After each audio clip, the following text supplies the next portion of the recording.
قریب ہے کہ آسمان پھٹ جائے، زمین ٹکڑے ٹکڑے ہو جائے کہ آدم کا بیٹا مجھے گالی دیتا ہے۔ گالی کا دیتا ہے کہ میری اولاد بناتا ہے۔ اور ہمارے بہت سے مسلمان بھی ان جشنوں میں شریک ہوتے ہیں۔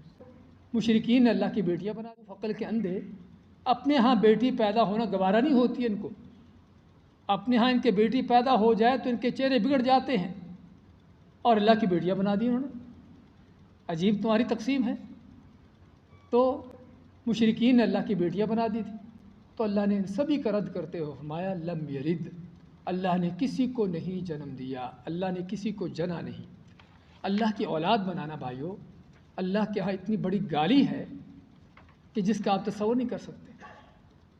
لیکن افسوس کی بات کہ ہر سال 25 دسمبر کو اللہ کا بیٹا ہونے پر جشن منائے جاتے ہیں۔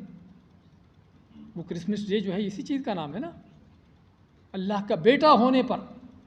اور ہمارے بہت سے مسلمان بھی ان جشنوں میں شریک ہوتے ہیں، مبارکباد دیتے ہیں۔ سورۃ مریم اٹھا کر دیکھیے 16 پارہ، اللہ تعالیٰ کیا فرماتا ہے؟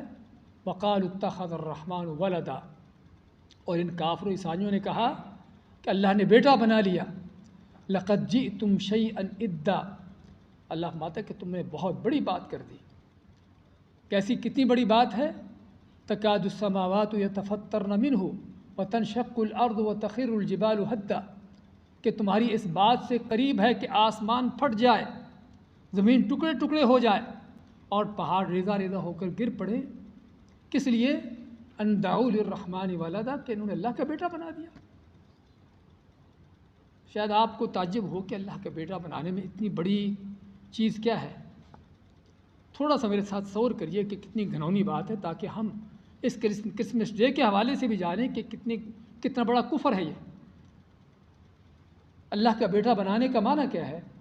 ہم اگر کسی کو بیٹے کی تمنا ہوتی تو کیوں ہوتی ہے؟ ہاں، ایک تو وراثت چلے گی، نام چلے گا آگے، اس کی آگے نسل چلے گی، سمجھے نا؟ بیٹا جو ہے بڑھاپے میں سہارا بنے گا، اور مختلف طرح کے اس طرح کے مقاصد ہوتے ہیں کہ آگے نام رہے گا، نسل چلے گی۔ اس لیے عربوں کے ہاں جس کا بیٹا نہ ہوتا تھا اس کو کیا کہتے تھے؟ ابتر۔ ان شانئک هو الابتر، سورۃ کوثر پڑھتے ہیں نا۔ تو رسول کریم صلی اللہ علیہ وسلم کو جب آپ کا دوسرا بیٹا بھی فوت ہو گیا تو کافروں نے تانے دیے کہ یہ تو ابتر ہے، یہ تو اس کی تو نسل ختم ہو جائے گی، کیونکہ عموماً ہاں بیٹیاں ہوں تب ان کو شمار نہیں کیا جاتا۔ ہمیشہ جو ہے عربوں کے ہاں خاص طور پر نسلیں جو ہیں بیٹوں کی طرح منسوب ہوتی۔ بیٹا ہے تو آگے نسل چلے گی، بیٹا نہیں تو نسل ختم۔ تو اس لیے آپ صلی اللہ علیہ وسلم کا جب دوسرا بیٹا بھی فوت ہوا تو کافروں نے تانے دیے، تو اللہ تعالیٰ نے سورۃ الکوثر نازل کرتے فرمایا ان شانئک هو الابتر، کہ تمہارا دشمن ہی وہی ہے دم کٹا، اسی کی نسل ختم ہونے والی ہے۔ تو خیر کہنے کا مقصد تو اس لیے ہم اولادوں کی تمنا کرتے ہیں تاکہ ہماری نسلیں آگے چلے۔ تو اگر اللہ تعالیٰ کے بھی کو آگے بیٹا بیٹی ہے تو اس کا مطلب کیا ہے؟ کہ اللہ تعالیٰ کو بھی آگے نسل چلانے کی ضرورت ہے، اور نسل چلانے کی ضرورت اس کو ہوتی ہے کہ جو خود ختم ہو جاتا ہو، کیونکہ ہم نے مر جانا ہے۔ اس لیے ہمیں اولادوں کی ضرورت ہوتی تاکہ ہمارے مرنے کے بعد ہماری نسلیں آگے چلتی رہیں۔ تو یہاں پر اللہ کے نعوذ باللہ ختم ہو جانے، فنا ہو جانے کا تصور آتا ہے۔ اسی سے آپ پتہ چلائیے کہ کتنا بڑا گمراہ کن عقیدہ ہے۔ اللہ تعالیٰ کو جس طرح ہم کے ابھی بھائیوں نے کہا کہ بڑھاپے میں سہارا بنتا ہے، اولاد سہارا بنتی ہے، اللہ کو سہاروں کی ضرورت ہے۔ تو اس لیے اسی اللہ تعالیٰ نے یہاں فرمایا ہے کہ تم نے بڑی بھاری بات کر دی، اتنی بڑی بات کر دی کہ تمہاری اس بات سے قریب ہے کہ آسمان پھٹ جائے، زمین ٹکڑے ٹکڑے ہو جائے، پہاڑ ریزہ ریزہ ہو جائے، تم نے اللہ کی اولاد بنا دی۔ اور ایک حدیث میں اللہ کے بھی فرماتے ہیں کہ اللہ حدیث قدسی میں فرماتا ہے کہ یہ یشتمنی ابن آدم، کہ آدم کا بیٹا مجھے گالی دیتا ہے۔ گالی کا دیتا ہے کہ میری اولاد بناتا ہے۔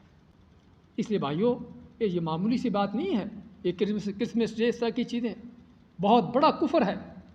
اس طرح کی چیزوں کے اندر شرکت کرنا، ان کی موافقت کرنا، ان کو مبارکبادیں دینا، اس کا معنی کیا ہے؟ بھی تم جو کر رہے ہو صحیح کر رہے ہو۔ اس لیے ان چیزوں کو جاننے کی ضرورت ہے۔ اللہ تعالیٰ فرماتا ہے لم یلد، اس نے کسی کو جنم نہیں دیا، ولم یولد، اور نہ وہ خود کسی سے جنا گیا ہے۔